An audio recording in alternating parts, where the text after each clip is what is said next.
It's good to have a plan, but it is more important to have a purpose. If you have a purpose, plans will evolve and manifest.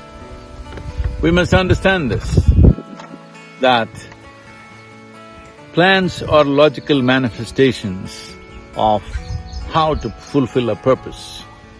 But when you get too attached to the plans, you may end up not fulfilling the purpose because plans will be going in a linear fashion and the purpose may shift.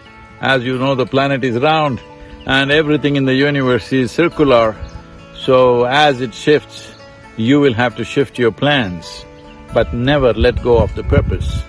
Only when you have a single-minded sense of purpose will this dimension that we refer to as consciousness will come into play. Otherwise, we'll be crippled by our own little logic that we have, little information that we have. Something beyond your logical aspect of life, something beyond the information that you have will not happen in your life if you are attached to your plans. No, you must just be focused on your purpose. Plans will evolve and manifest as it is necessary.